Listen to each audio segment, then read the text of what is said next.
નમસ્કાર મિત્રો, હું છું અશ્વિન। મારા વિડીયોમાં આપનું હાર્દિક સ્વાગત છે। મિત્રો, આજે આવી ગયા છીએ સુરેન્દ્રનગર જિલ્લાના દેદાદરા ગામની અંદર। તો મિત્રો, દેદાદરા ગામમાં આજે ઝાલાવાડનો વર્ષનો અંતિમ મેળો યોજાશે અને 1100 વર્ષ પૂર્વે ભાદરવી અમાસના દિવસે ગંગવા કુંડમાં સ્વયં ગંગાજી પધારતા હોય તેવી લોકવાયકા છે। તો મિત્રો, આ ગંગવા કુંડની અંદર સૌથી મોટી સંખ્યામાં શ્રદ્ધાળુ આ કુંડની અંદર સ્નાન કરશે। તો ચાલો મિત્રો, આપણે આ ગંગવા કુંડનો વિસ્તારથી ઇતિહાસ જાણીએ। તો મિત્રો, આજે છે સર્વ પિતૃ અમાસને નિમિત્તે શ્રદ્ધાળુ અલગ અલગ જગ્યાએ ધાર્મિક સ્થળોના સ્નાન કરીને ધન્યતા અનુભવે છે। ત્યારે વઢવાણ તાલુકાના આ દેદાદરા ગામની અંદર આવેલા 10મી સદીના પ્રાચીન શિલ્પ સ્થાપ્ય ધરાવતા ગંગવા કુંડના આજે ભાદરવી અમાસના દિવસે સ્વયં ગંગાજી પધારતા હોવાની લોકવાયકાથી અહીં ભાદરવી અમાસના દિવસે ઝાલાવાડનો અંતિમ મેળો યોજાયો। તો મિત્રો, આજે આ દિવસે ખાસ કરીને ગંગવા કુંડની માં સ્નાન કરવાનું અનેરું મહત્વ છે। અંદાજે 4500 કરતાં વધુ વસ્તીઓ ધરાવતું દેદાદરા ગામની અંદર અદ્ભુત દધીચી ઋષિનો આશ્રમ આવેલો છે, જ્યાં હનુમાનજીના પુત્ર મકરધ્વજનું મંદિર આવેલું છે। આ દેદાદરા ગામમાં પહેલાં દેવપુરી તરીકે ઓળખાતું હતું। કહેવાય છે કે આ ગંગવા કુંડની નિર્માણ માતા શક્તિ તથા હરપાલ દેવના પરમ સેવક બાબરા સુર દ્વારા કરવામાં આવ્યું હતું। આ ગંગવા કુંડનું તળ આજે દિન સુધી કોઈ શોધી શક્યું નથી। ગ્રામજનોના જણાવ્યા અનુસાર આજે 50 વર્ષ પહેલાંના આ કુંડને સફાઈ કરવામાં આવ્યો હતો, માટે 30 જેટલા એન્જિન મશીન મૂકવામાં આવ્યા હતા, પણ આ કુંડના 5મા કોઠાથી 1 ઇંચ જેટલું પાણી નીચે ઉતર્યું નહોતું।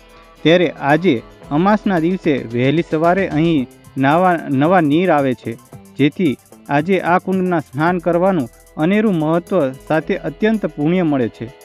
10મી સદીના આ પ્રાચીન ગંગવા કુંડમાં 7 કોઠા અને અંતિમ કોઠો સોનાનો હોય તેવું લોકમાન્યતા છે। કુંડમાં રહેલું પાણી દર 4 મહિને કાળો, લીલો, ભૂરો અને દૂધ જેવો રંગ બદલે છે। અત્યારે આજે ભાદરવી અમાસના લોકો યોજાતા ખૂબ મોટી સંખ્યામાં માનવ મહેરમાન ઉમટી પડે છે। તો મિત્રો, આજના દિવસે અને તેની સાથે ખૂબ જ ધામધૂમથી મેળાનું પણ આયોજન થાય છે। તો ચાલો મિત્રો, આપણે આ વિડીયો જોશો અને તમે જોઈ રહ્યા છો કે કઈ ટાઈપનો ગંગવા કુંડ છે અને કેવી સુંદર આ નેચરલ વાતાવરણ છે। તો મિત્રો, તમે પણ સહકુટુંબ સાથે મિત્રો સાથે આ ગંગવા કુંડમાં સ્નાન કરવા માટે જરૂર ને જરૂર પધારશો। તો ચાલો મિત્રો, આપણે આ કુંડના દર્શન કરીશું, હનુમાનજીના દર્શન કરીશું અને મકરધ્વજના દર્શન કરીશું અને આ ગંગવા કુંડ 1100 વર્ષ જૂના કુંડને પણ આપણે માણીશું। તો ચાલો મિત્રો, મારા વિડીયો સાથે બન્યા રહેજો।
તૂટી જાય.